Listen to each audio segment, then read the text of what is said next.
being the 19th of April 2023, as we join the Prime Minister Biafra government in exile, Mazi Simon Egba, the spokesperson of Biafra. You are welcome this evening. Let us join him and in continuation of the expose of the evil agenda of those that call themselves your masters. You are welcome. With me in the studio this evening, I have Mazi Shamaka Jere, I have Mazi Sonny Akbarawa, I have Mazi Battle Cry. Mazeraf, take the mic and say hello to Biafrans before we move on. Yeah, fellow Biafrans, greetings once again from my own location. Thank you for holding fast and standing firm on truth and on what we believe in for our restoration. Please let's join our Prime Minister as he continues to dish out the truth that destroys the zoo. We move. Mazer Battle Cry, are you there? Yes, I'm here. Good evening, ladies and gentlemen, all happy Biafra, wherever you are watching all over the world. Good evening, good morning, and good afternoon, depending on where you are watching. And I want to say that it is time to hear again the country of information from the Prime Minister, as he has been dishing out since 4 days now. So let's join him. Please have your pen and paper as we go. Thank you very much. There were Mazi Sonny. Mazi Sonny, are you there?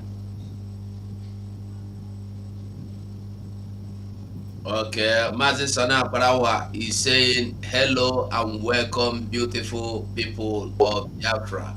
So we are going to hook on with Mazi Simon Egba right away.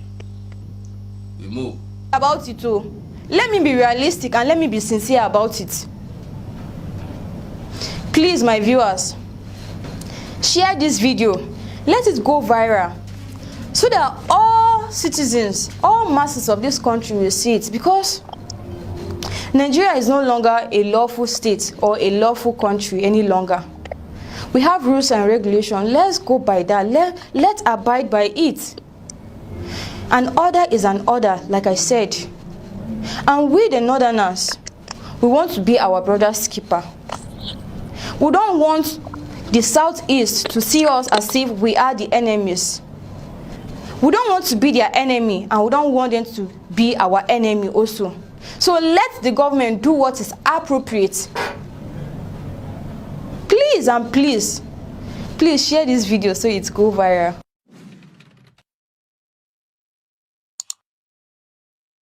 In general, was it love or the great passion for Nigeria or Africa or black people in general that moved the British government to join the two protectorates?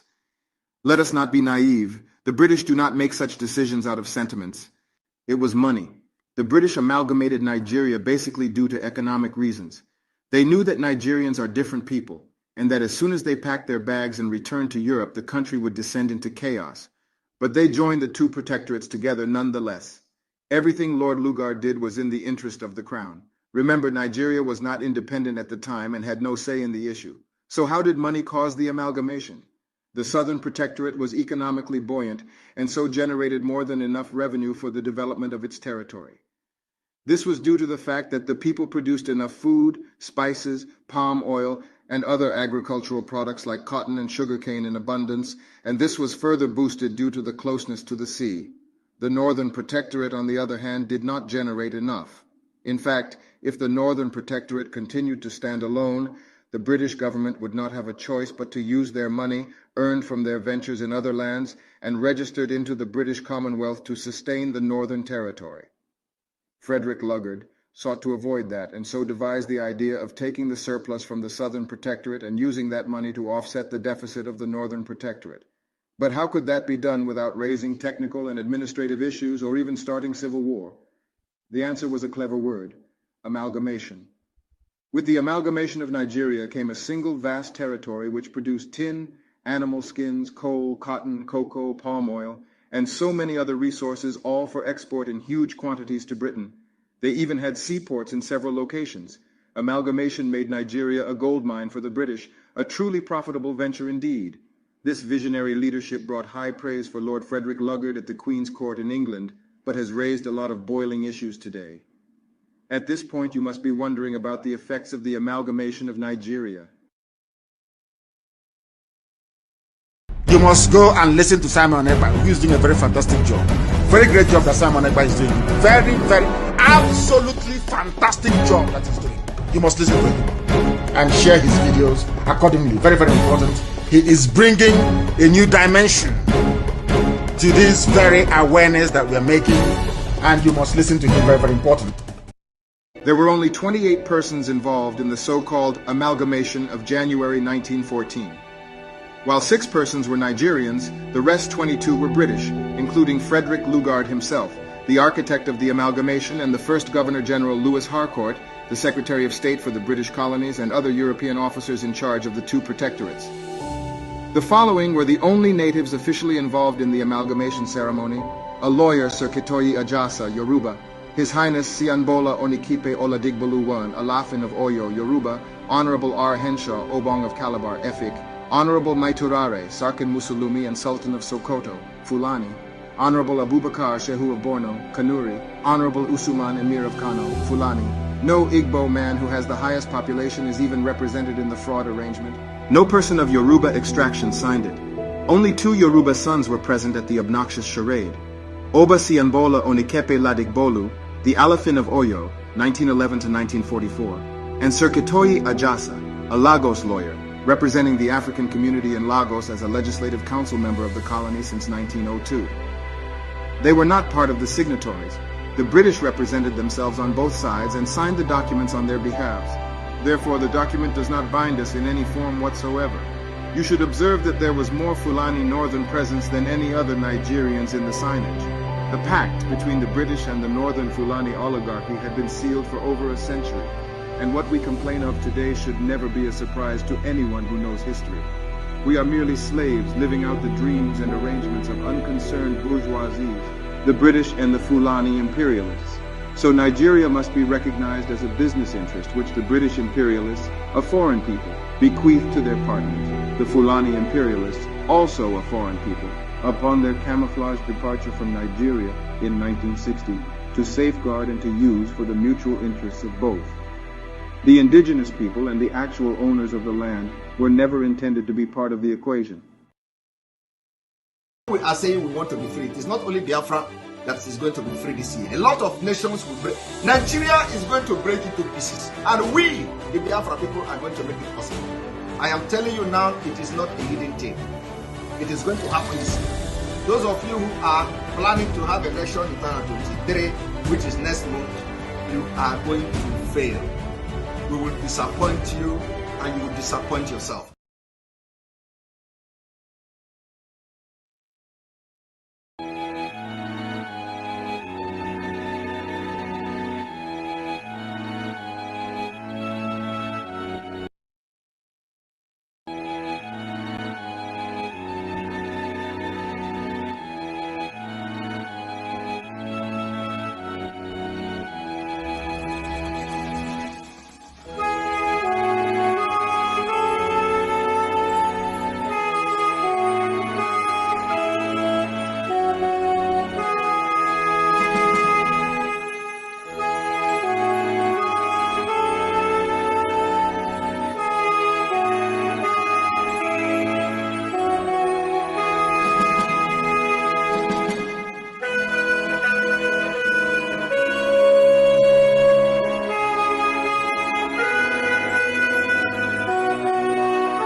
You must go and listen to Simon Ekpa, who is doing a very fantastic job. Very great job that Simon Ekpa is doing. Very, very, absolutely fantastic job that he's doing. You must listen to him and share his videos accordingly. Very, very important. He is bringing a new dimension to this very awareness that we're making, and you must listen to him. Very, very important.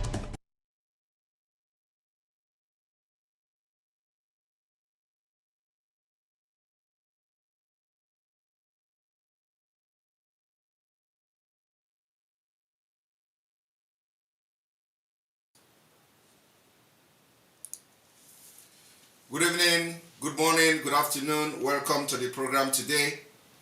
This is the 19th day of April 2023, and we will continue to unveil and uncover the fraudulent amalgamation of Nigeria, which was the worst mistake done to humankind.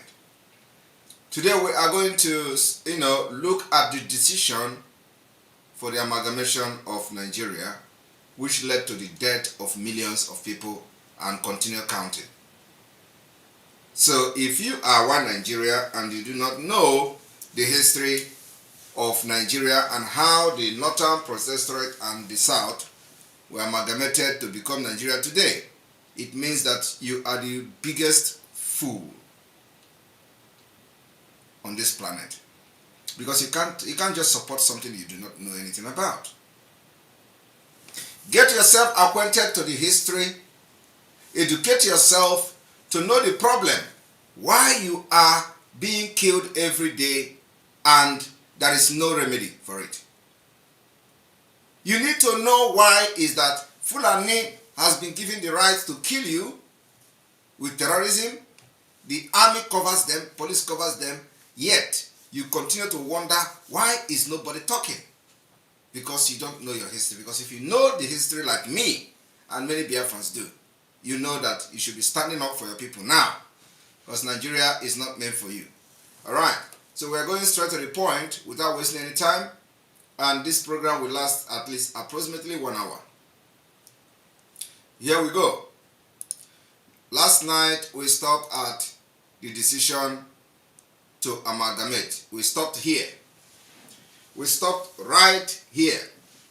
Decisions to amalgamate. If you are watching through Twitter, it is very important that you join us on Enter Biafra and continue watching from there, because those of you on Twitter, we are going to cut you off. It's our normal normal thing we do every day. So join us on Enter Biafra. Alright, let us continue. Decision to amalgamate. Toward the close of 1911, Mr. now Viscount Harcourt, now Viscount, and the name is Harcourt. I hope that you people know where this Harcourt come from. This is Port Harcourt, and here we have Harcourt, Secretary of State for the colonies, invited me to undertake the task. I was at the time Governor of Hong Kong, having previously been High Commissioner of Northern Nigeria from its inauguration in 1900.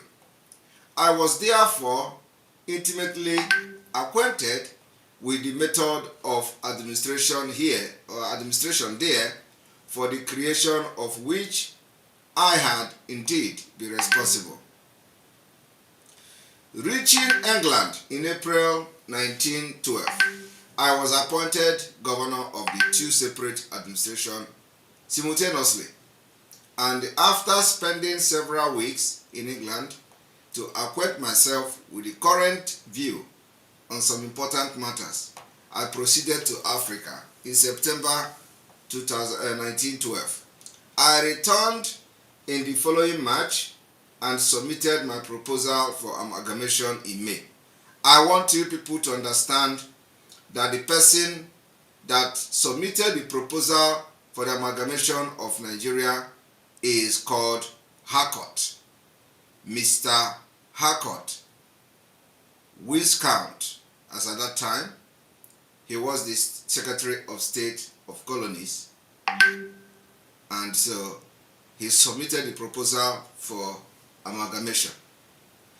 They were accepted. So as a matter of fact, this coming month represents doom for Nigeria, because May was the time that the proposal for the amalgamation of Nigeria was submitted. So we are going to observe a doom day in May, when we identify which day of the month of May was it. Now, they were accepted in September when I returned to Nigeria. And on January 1st, 1914, the new government of Nigeria, as set up by fresh letters, patent, and other instrument, was proclaimed. I want you people to understand that a letter here, they say patent. So of course they were talking about business. Company, they patented Nigeria as a company. Now, you see how Nigeria was amalgamated. I want to read it again. Somebody just went to London and proposed amalgamation without the consent of these people, without consulting Biafrans, without consulting Yorubas, without consulting anybody. He went to London for the interest of the British. Inside London, he proposed amalgamation before even coming to Nigeria and to force it into them. And let me tell you, if you think that the amalgamation of Nigeria has stopped, you are a liar. That amalgamation that they went to London to propose is still happening even during the presidential election. Have you wondered why they should? Do you see any country going to London, going to Chatham House to campaign to become a president of their country, while, they will leave their country and go to United Kingdom? Nigeria is not the only country that British colonized. But do you know the difference in Nigeria? The difference in Nigeria is that it happens that the worst human being on earth took over the government from the British. The worst human beings, nomadic people. There is no other place in the world where the British colonized that you have people like Fulani people there. Never. And that is why Nigeria own is the worst. So do you know what happened? They continue to go to London as the renewal of the amalgamation. I am telling you, the renewal of the slavery, the renewal of colonization. Somebody will fly from Nigeria to Chatham House to go and explain how he is going to rule Nigeria. And you don't see anything wrong with that. Exactly what this man did. He went to London. They did not gather Yorubas, they did not gather Igbos, they did not gather Fulani together and ask questions. Do you people want to be together? That did not happen. And I want to tell you today that what you hear me reading now and what you see me reading now, that was how Nigeria was formed. So how can you learn? How can you think that a country like that, it does not matter how much you patch it, will survive? It can never survive. It was a single person decision. I want to read it again because that is why we are here. Pay attention to how Nigeria was formed and amalgamated to what you see today. Decision to amalgamate. Toward the close of 1911, Mr. now Viscount Harcourt, Secretary of the State for the Colonies, invited me to undertake the task. I was at the time Governor of Hong Kong, having previously been High Commissioner of Northern Nigeria. He was High Commissioner of Northern Nigeria. I want you people to understand that the High Commissioner the British High Commissioner to Nigeria, they have all have the same character. Just exactly the way Catherine Lang did in Nigeria is exactly what this man is replicating. Catherine Lang actually was replicating exactly what this man did as High Commissioner to the northern Nigeria. From its inauguration in 1900, I was therefore intimately acquainted with the method of administration there, for the creation of which I had indeed been responsible.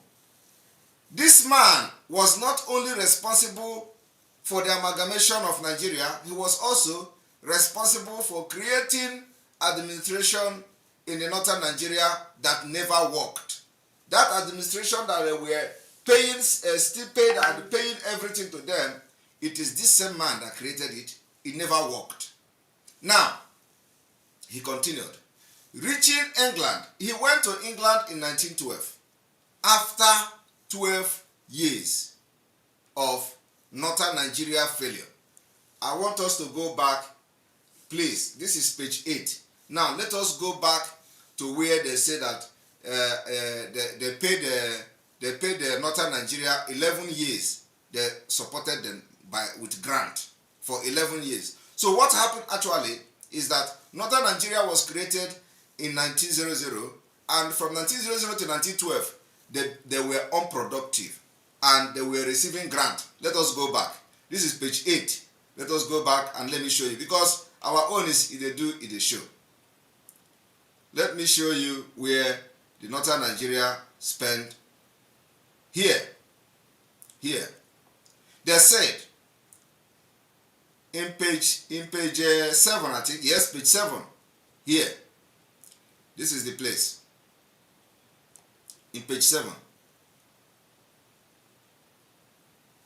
in a long memorandum dated May 1905, while still High Commissioner of Northern Nigeria, the same man, while he was still the High Commissioner in Northern Nigeria, I advocated amalgamation, a policy supported by the then High Commissioner of Southern Nigeria, another British.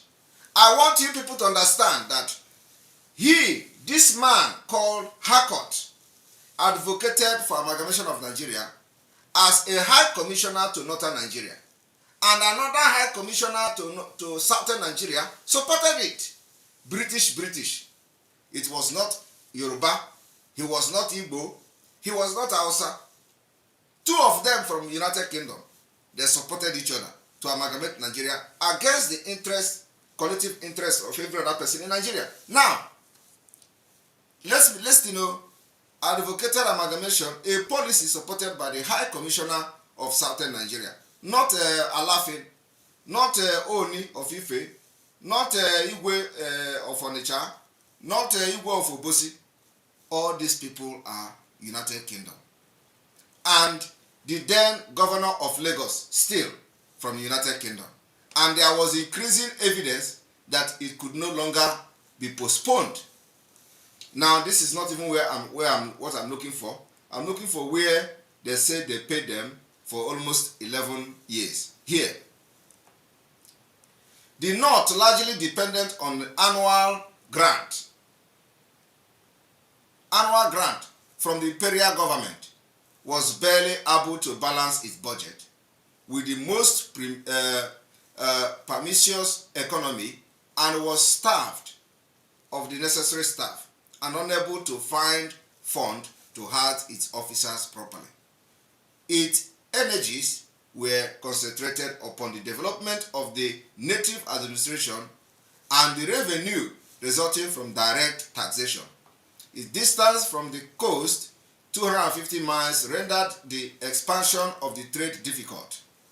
Thus, the anomaly was presented of a country with an aggregate revenue practically equal to its need, but divided into two by an arbitrary line of latitude.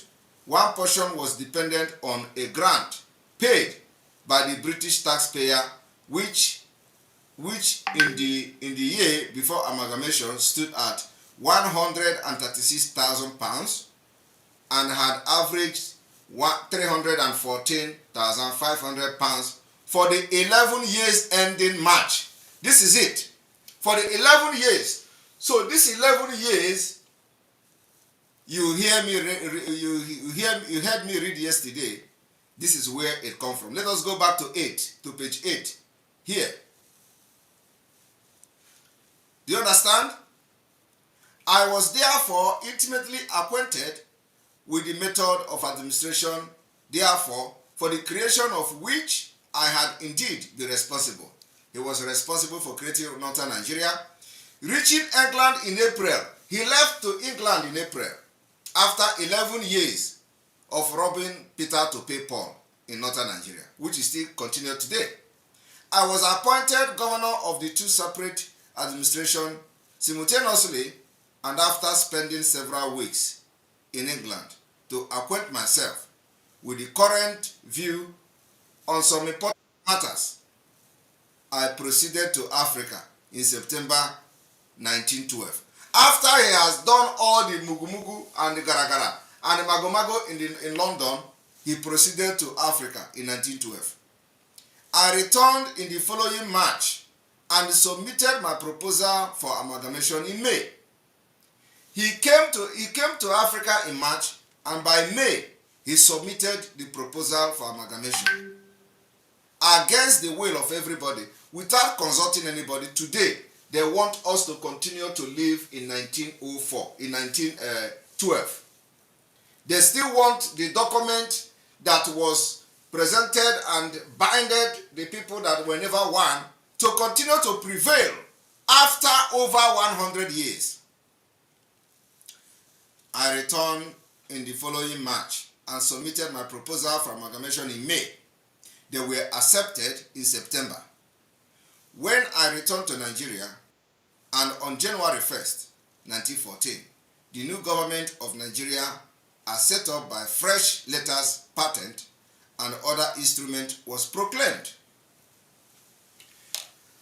Are you hearing it? So what I am trying to tell you today is that, you see, if you continue to support this, it means that God will never forgive you. This is the highest slavery.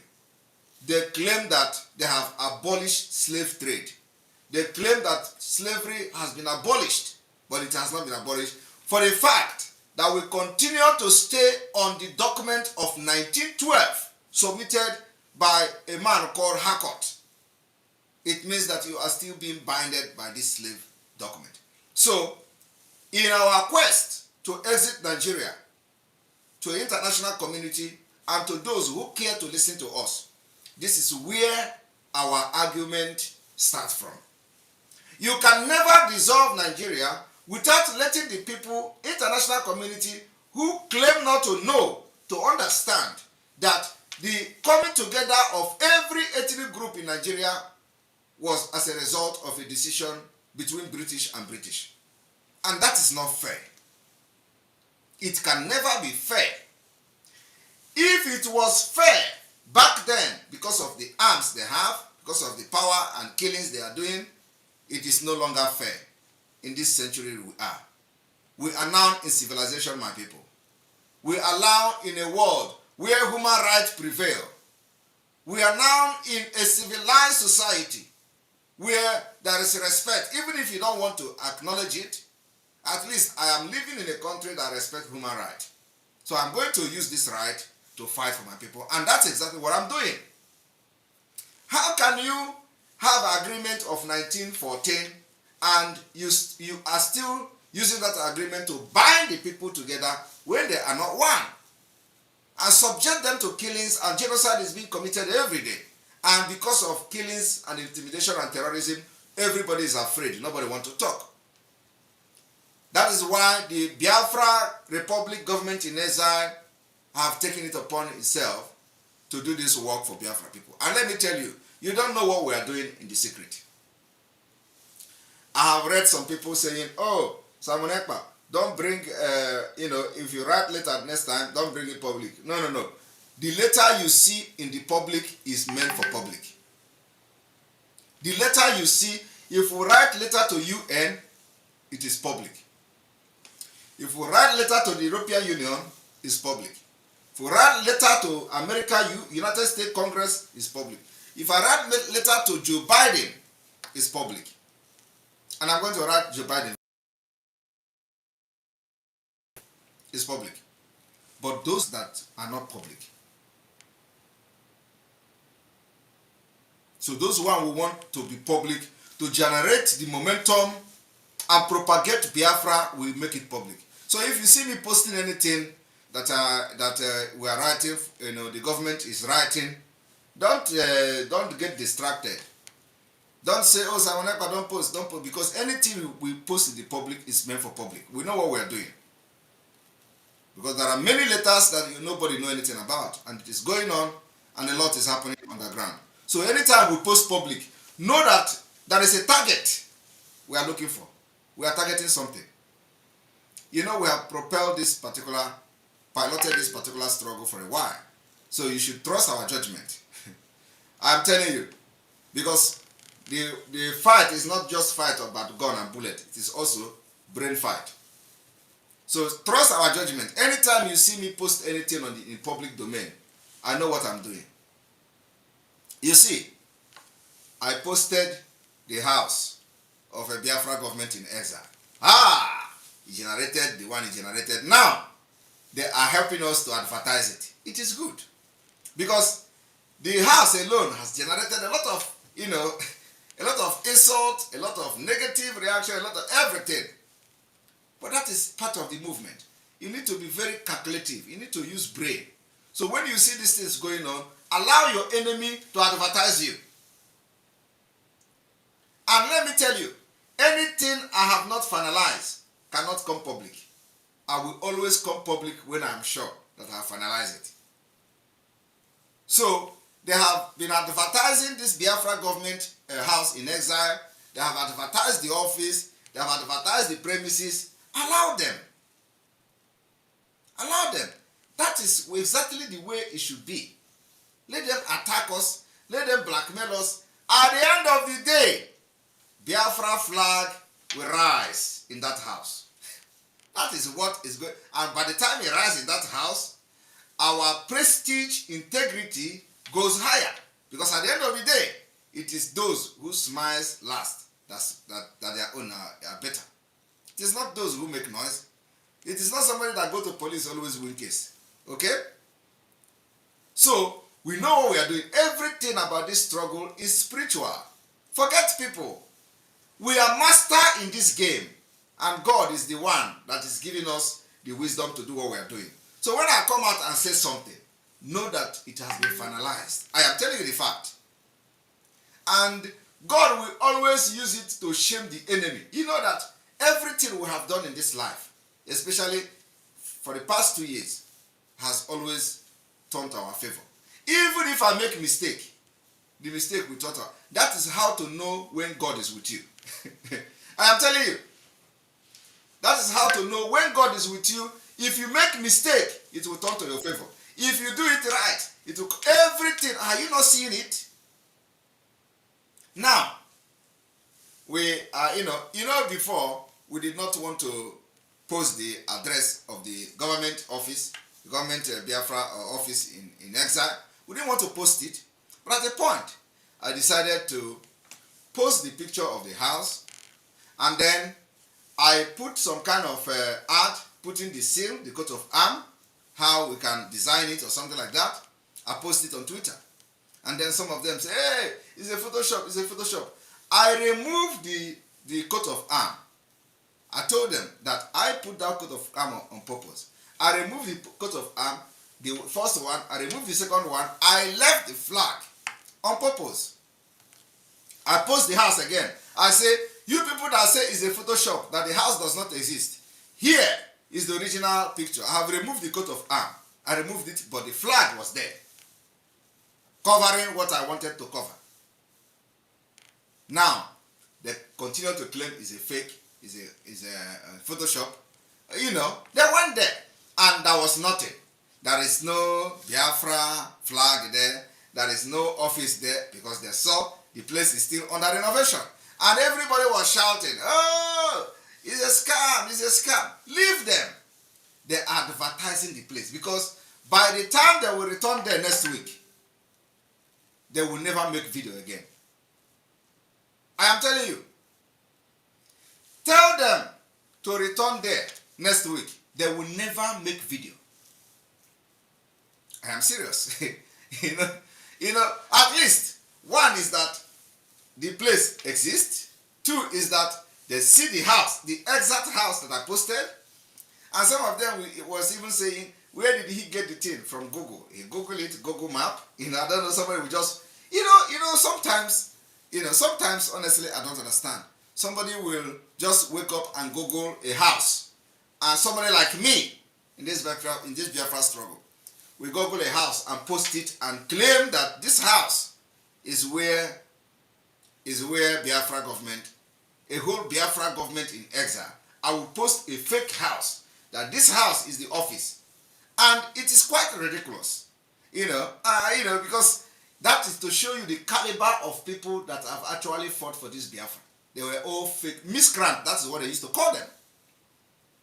They call them miscreant until we step in. Do you hear them calling miscreant again? Because we have, the miscreants are out. But anyway, so this man went to London and came back, and they begin to talk about amalgamation of Nigeria. So some of you who will be, who have been doing this thing for many years, you don't know, some of you are just like, you don't research, you don't have any document, you don't have any proof to know how to fight your freedom. You don't know. Because it is hearsay. You depend on hearsay, you are not sure of it. You are not sure of the hearsay. They tell you, yes, Lord Lugard. Everybody is talking Lord Lugard. Lord Lugard do this, Lord Lugard do that. Yes, Lord Lugard is the big problem. But it was not Lord Lugard that brought the idea of amalgamation. It was a man called Harcourt. Probably there you see that Port Harcourt today. Probably it was named after this man. He was the one who went to London and thought about amalgamating Nigeria. He drafted the proposal himself. And what we are going to unveil as time goes on is to go through the proposal and see whether there is 100 years. Whether it was 100 years or not. But to see where it says that after 100 years everybody have to go. Even if it is not, if it didn't say such, it is also very wrong for you to use the 1914 document to subjugate and enslave people of where I come from, my tribe. After I have struggled to study in English, went to their school, graduate, and become something professional. And I read law, I read international law, and you are coming to tell me that I should just sit down and allow nomadic people to continue to kill my people. It is not possible. Those that fought for the freedom of their people are not even as smart as some of us. Now we are combining everything, technology, everything combining together to fight the zoo. And the zoo is falling. And you can see that we have destroyed them. I am telling you, the activities of the autopiloted IPOB for the past 6 months have destroyed Nigeria. We have destroyed Nigeria beyond repair, and they can never recover until we exit. This political thing you see here today, political tension, it is from us. We did it, and we'll do more. We have put them into confusion. The election of this year was the worst ever in the history of Nigeria. Who did it? It is our activities. The Biafra exit disorganized them, and they begin to do mistakes. The INEC begin to do mistake. The other opposition begin to do mistake. The ruling party they were too desperate because the threat that the Biafra exit posed on them. They begin to call the ambassador. How many times have you ever heard where the Nigeria government is summoning any country publicly crying? No, I'm asking you because the people that surrounded Mazi Nnamdi Kanu, they are all criminals. And some of them is when he want to make the decision we are making today, they draw him back. They say, no, you don't do it. And today, they sold him. Since the time of this struggle for Biafra, from Wazirike to now, have you seen where Nigeria government is crying? Crying and crying to embassy. Hold him, hold him. Have you seen it? You cannot see it. No, if there's any way it has happened before, tell me, because we know where we are touching them. All of you watch them cry. Simon Ekpa, hold him, is going to destabilize Nigeria. This is it here.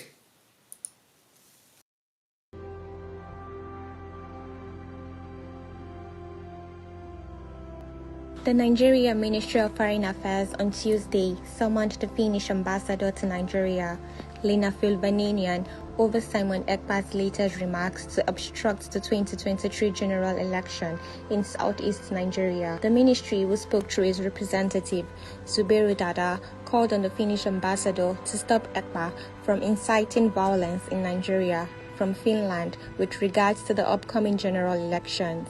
In the statement, which read in part, Dada said, "We have had some time to ensure that we arrest the situation, but it appears the situation is getting out of hand, and we are saying enough is enough. We should let you know, in very strong terms, that it is high time you really back Nigeria with the quest that something is done immediately because it threatens the forthcoming elections." Zubairu Dada further stated that the threat that Simon Ekpa posed toward the upcoming election is very high due to the large number of supporters he commands in Nigeria. This, in essence, is why we thought it was important for us to have the discussion with you so as to let you know our concerns and the displeasure of the government of Nigeria and the people of Nigeria on this very unhealthy development. While alluding to the fears and concern raised by the Ministry of Foreign Affairs of Nigeria against activities of Simon Ekpa, the Finnish ambassador to Nigeria said, "This is an issue we have been discussing. We share the concerns, we have discussed the matter, and as I mentioned, our law enforcement agencies are in touch and are cooperating.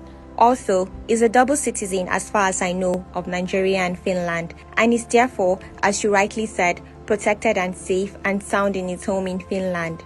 But we have to take his rights into consideration as well. So everything has to obviously be done according to Finnish legislation, which has very strong protections for freedom of speech."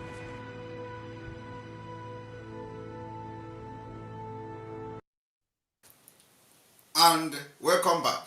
So that is it. Okay? They were all crying, calling Finland, hold him, arrest him, this, that. And I am just here. Okay? Because we have hold them where they can never survive. It has never happened before. With all these things they were doing, Nigeria was, they want to kill Mazi Nnamdi Kanu. They went to his house, they killed many people, and God saved him. I want you people to tell me, have Nigeria ever cried to any nation in the world that come, this one is doing this and doing that? No, because we know we stick to what we were doing. We made sure we stay resolute. We made sure we follow that step of Onyendu. Because I am and we hold them there. We are still holding them all. I want to tell you today that you don't know what we have done to Nigeria. If they continue to say they want to put Tinubu as a president, it's a problem. If they decide to change it and put P2B, it's a problem. That is where we are now. So at the end of the day, when this disintegration will take, people don't know what we have done. Some people are expecting me to come and start doing declare Biafra after 150 days. Do you know what we are doing? You are not part of us. Did you know how the 150 days come about? You don't know. Your own, you are just following. If you are a good follower who want to get Biafra with what we are doing, you listen and follow directive. Follow what we are doing. Did I discuss with you before announcing 150 days? Did I discuss with you? Do you know why I announced 150 days countdown? You don't know. You don't know. Have I ever discussed with you that this is what we are going to do when we're after the 150 days countdown, you don't know. But during that 150 days, a lot was going on. And it led to Nigeria to cry. And cry very well. And they continue to cry. So we have succeeded in making sure that the plan of that 150 days have been achieved, completely achieved. I will not mention them, okay? But from their body language, of course, you don't know is you don't know. It's not everything I will tell you, but they know what to have done to them. So, as it is now, all of you know, it is because of what we have done for 150 days that made it very impossible now to install Tinubu as a president. It is not possible. It is not also possible to decide to change it to P2B. I am telling you the fact. Each way, any way it goes, it must backfire. If you put P2B there, is a problem. If you put Tinubu there, is a problem. I am telling you the fact. And we will sit back and watch them. You see what is going on. Let May 29 come. When this thing will start, in fact, they will be the one killing themselves. We will not even do anything. We'll just sit and watch them kill themselves. After they kill themselves, we'll come and take our freedom. Watch and see. Just watch and see how they are going to destroy each other. Because we put pressure and confusion in them. And they can never recover from this confusion. INEC is messing up because of Biafra, the momentum of Biafra agitation. They are doing everything possible to put this one, put that one. And in the process of doing that, they are making mistake. The mistake that if you ask the person that is the charge of INEC, he will not explain how they are making these mistakes. Can you imagine? The worst election ever is not because of anything, because of the panic the Biafra agitation have gathered. And let me tell you, they were thinking that once they call Finland will pick Simon Ekpa. They have to look for something. They have to look for something to write and accuse Simon Ekpa. Because what I'm doing is not a crime.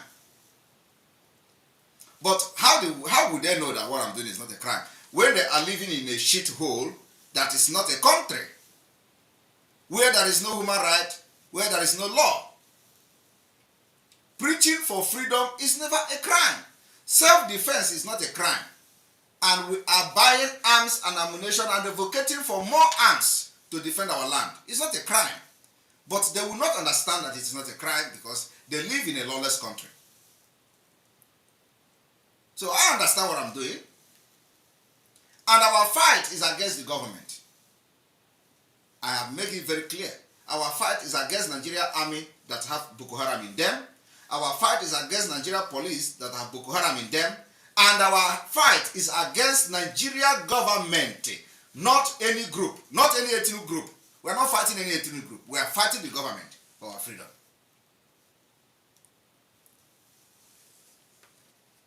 So, now, when they come to tell you that you don't have your right to fight, ask them, when last did you amend your constitution in your country? Ask them, the agreement of your own country, when last did you revisit that agreement to amend it? Because as of today, you are still living in agreement of one man proposal. One man proposal. There were nothing like a round table discussion. It never happened. And they continue to use force and terrorism to compel you not to go to round table discussion, where you are going to discuss whether you want to be part of this thing or not. So let's assume that all this while you are hearing Nigeria, Lord Lugard do this and Lord Lugard did that. Let's assume that you didn't have the fact. It was hearsay.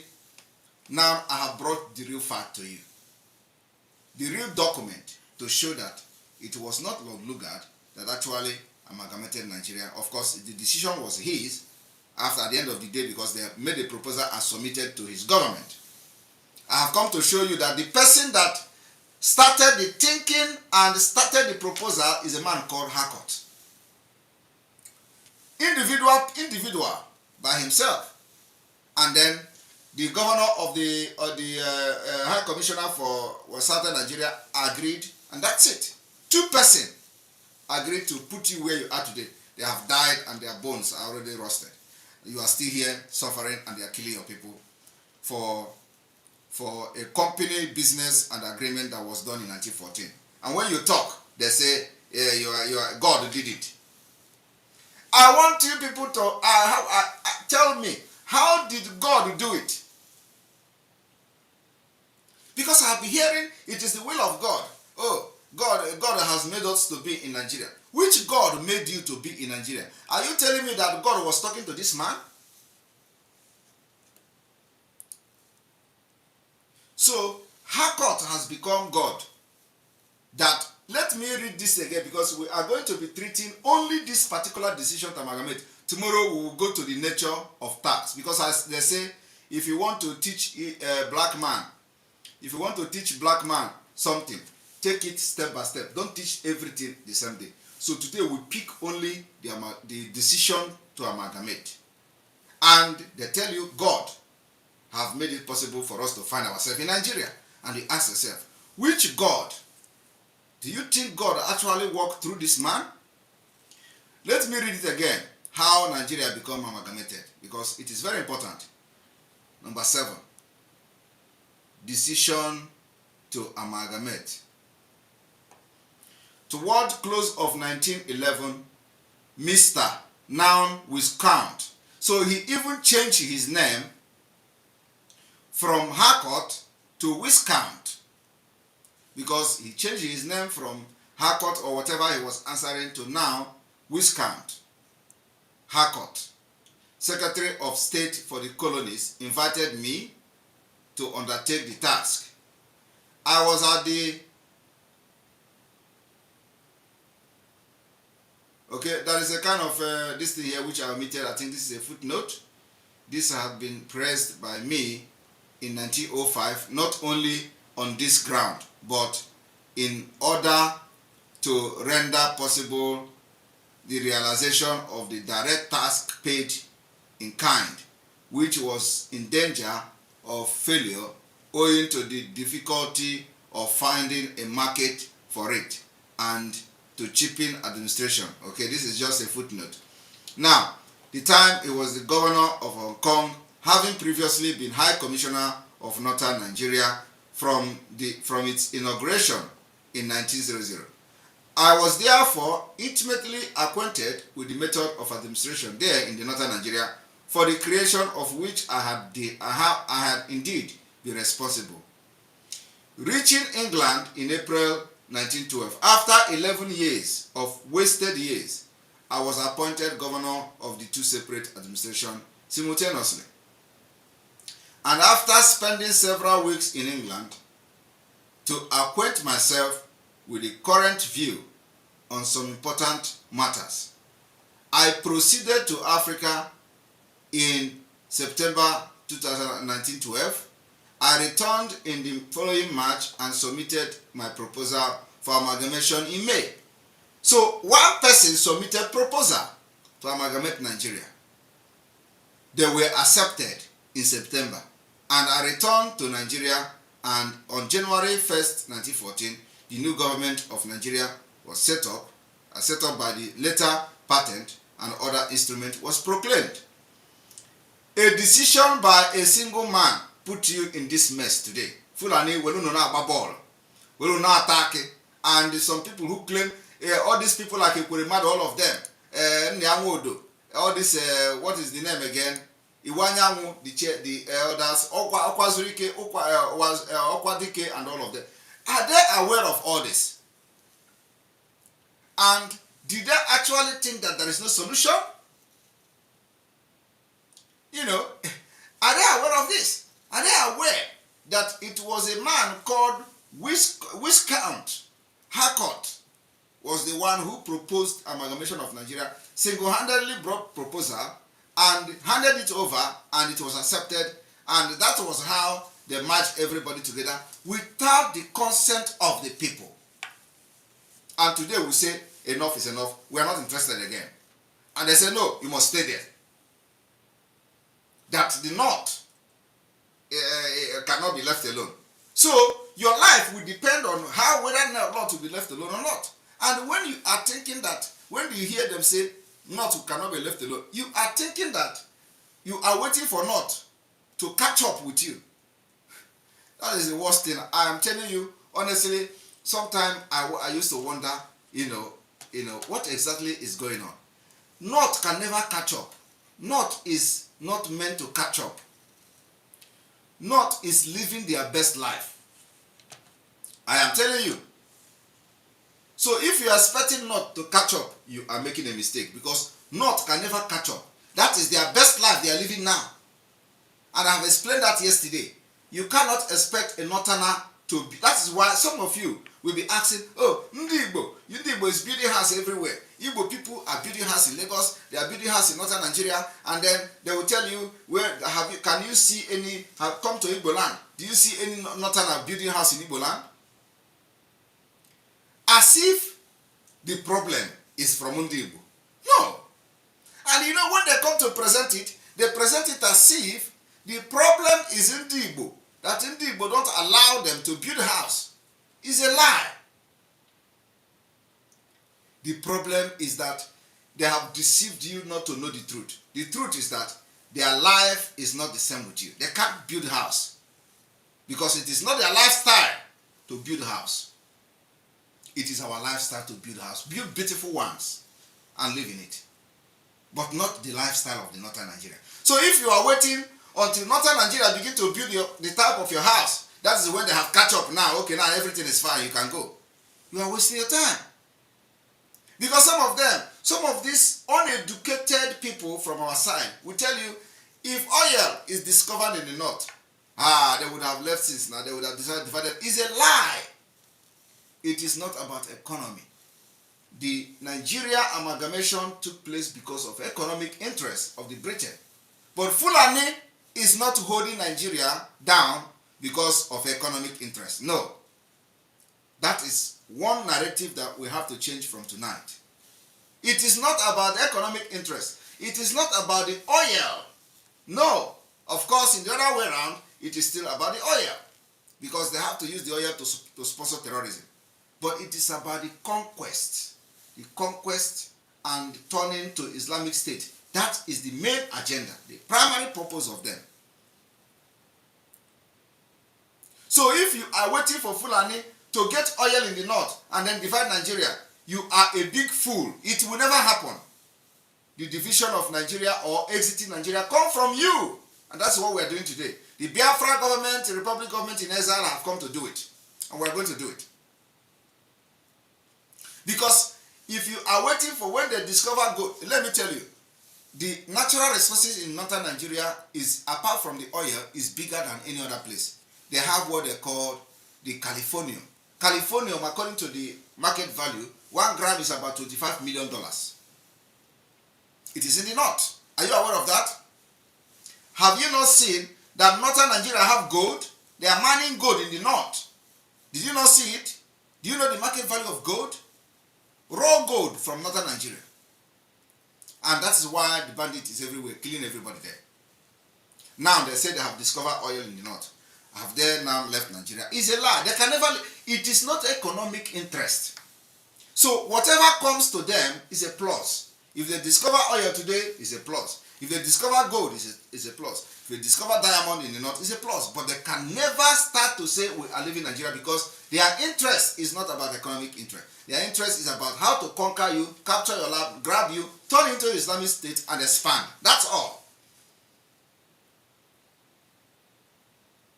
So it is the reason why some of us are very angered when we hear you making some certain things. Some people cannot fight. You are castigating me that is fighting, and then you are waiting for them to get oil so that everybody go.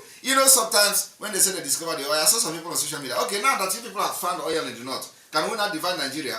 These are stupid people. People who doesn't think. They are not human beings.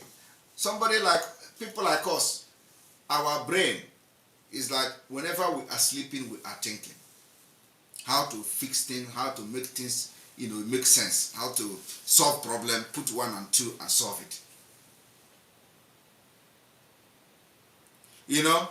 Some of you don't know how we identify bad people in this struggle. You don't know. You don't know. How we identify bad people in this struggle is by analysis. Analyze them, analyze their word. If you have meeting with them, you pay attention to what they say.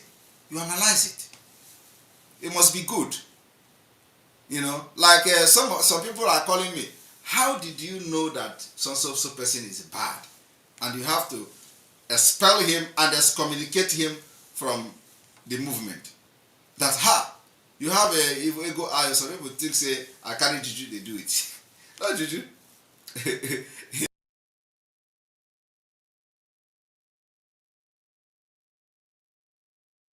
Some of them, because they know. They'll be laughing at you. All these ones don't even know what is going on in Nigeria. They don't even know how Nigeria become amalgamated. They hide this history. They remove history. They make it possible that you can never know. Until now, we are digging deep. And this is the foundation of Nigeria. Nothing that will make you to remain the same when you know the problem. That how Nigeria came to be. And like all this killing you see happening today, like I have said, it is the nature of the Fulani. From the beginning till now, they have not changed. And it's not going to change. The only thing that will stop it is... And I know some of you will not understand. It's opening door every day for Biafra. Every day. For Biafra. And sometimes you wake up and you'll be shocked with what God will have done for Biafra people. And we are getting there gradually. Our line is open for call. I'm going to show some graphic images, what Fulani have done and what is going on, what happened during the amalgamation or before the amalgamation of Nigeria. Not change and how it will not change. Rather, the situation is worse. Therefore, we are taking calls this evening again. 2-minute call. But, we carry you along.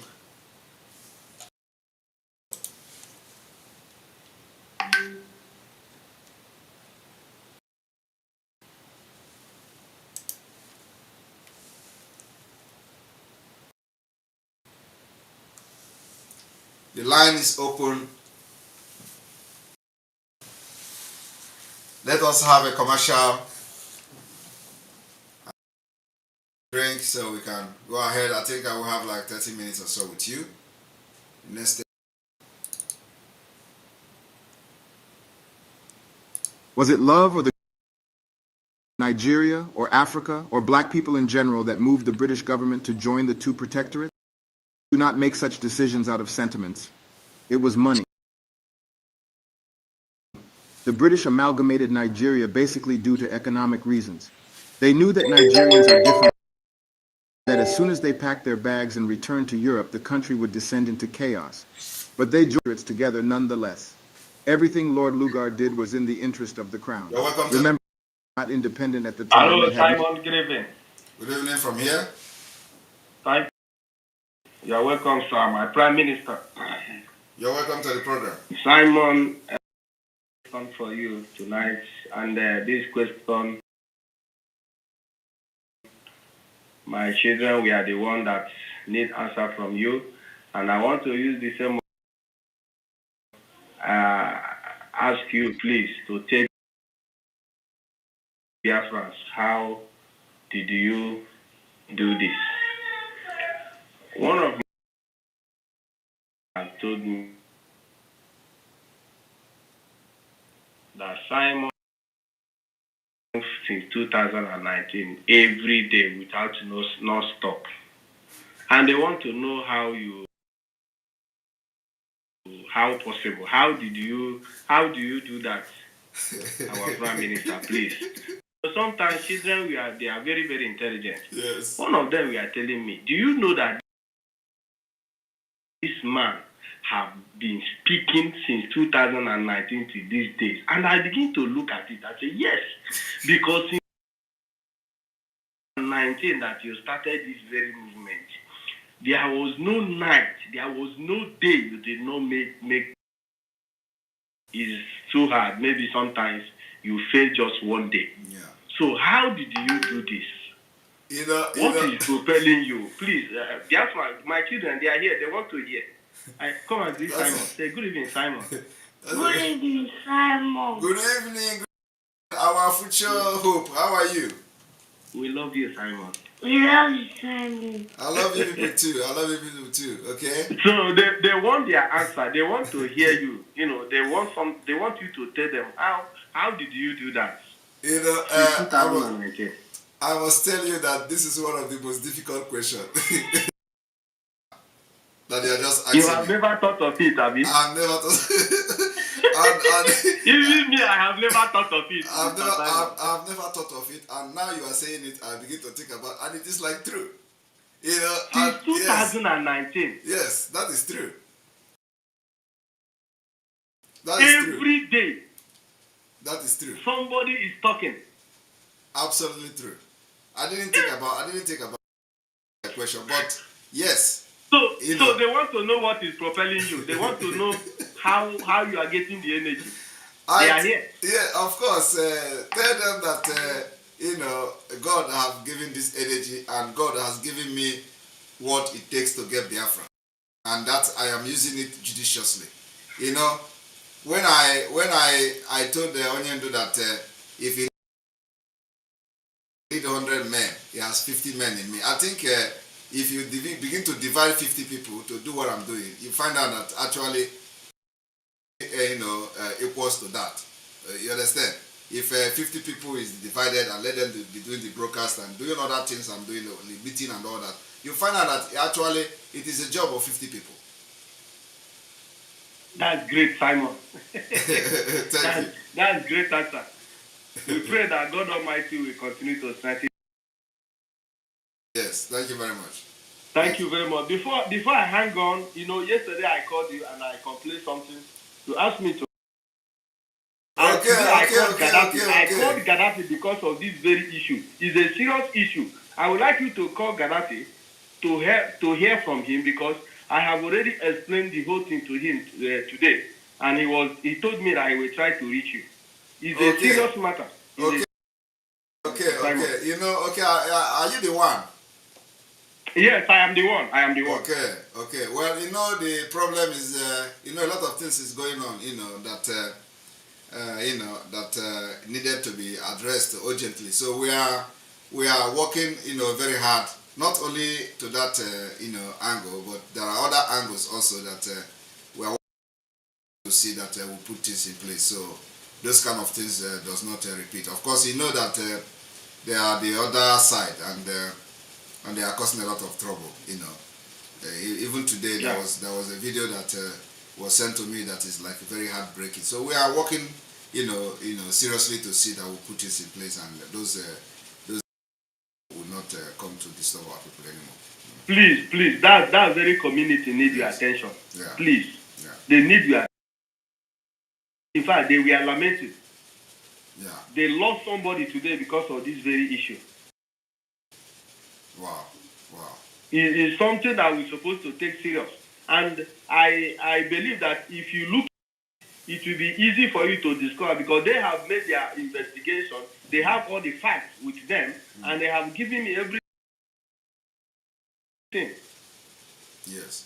And of course, the point is that it's not like these are just petty criminals, who don't have a specific place they stay, stuff like that.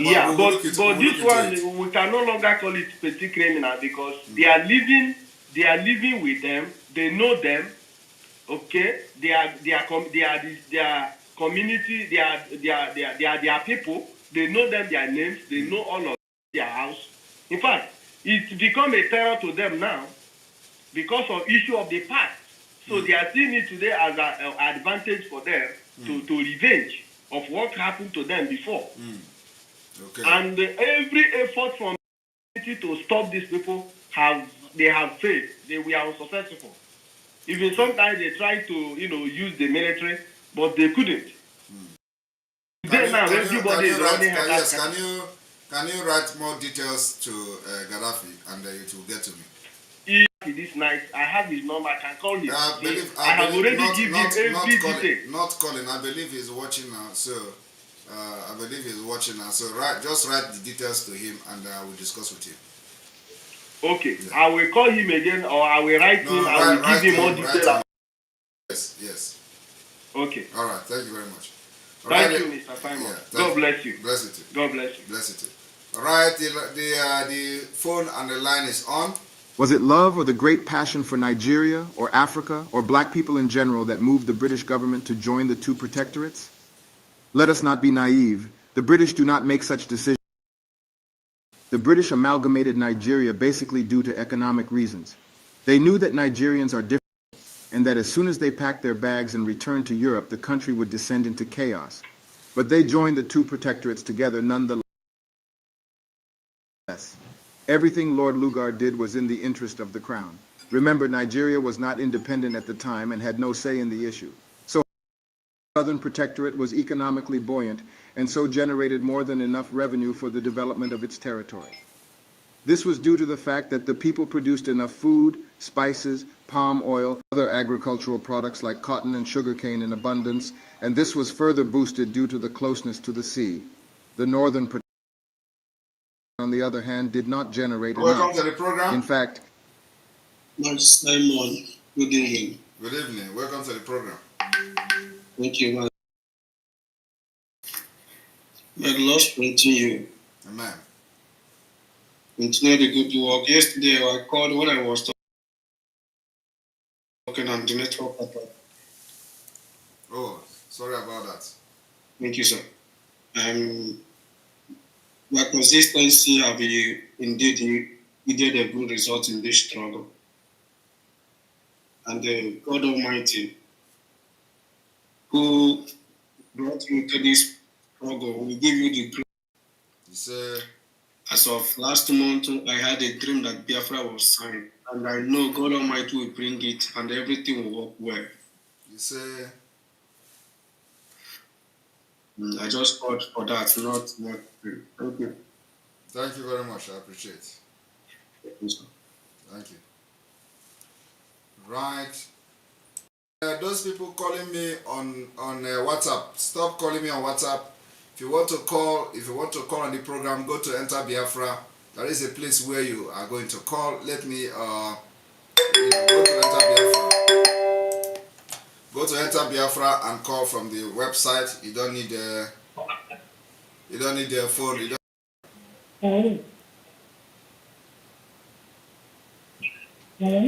Hello.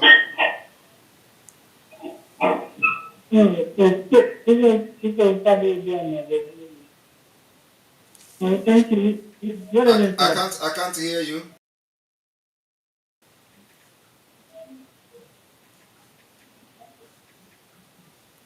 Hello. Hello.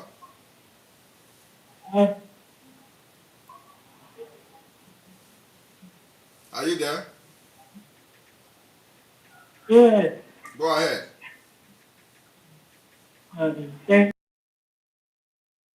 Thank you, sir.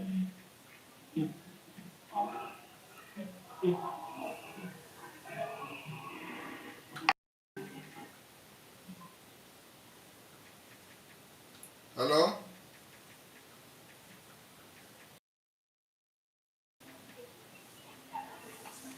Okay, she's not talking.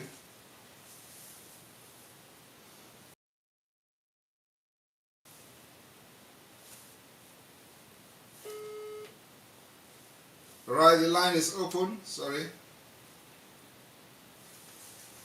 The line is still open.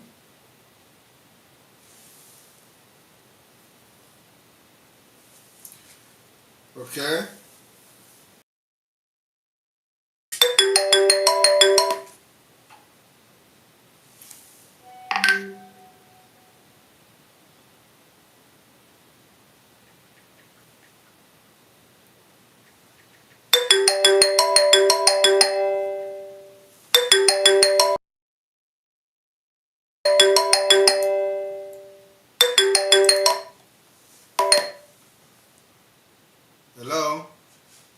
focus this caller.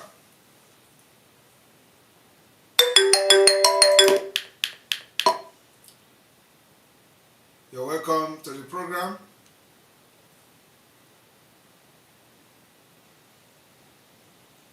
Hello? Hello. Hello. Yes. Good morning, good evening from here.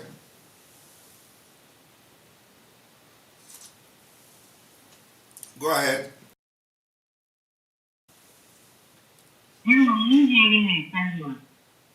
I don't know why you are talking on the phone or something. You talk hello from the beginning. I heard you very well. And then when you start talking, you are talking inside. Good evening, Simon. Good evening. Manama. God bless you, sir. My dear. Bless you too. Bless you too.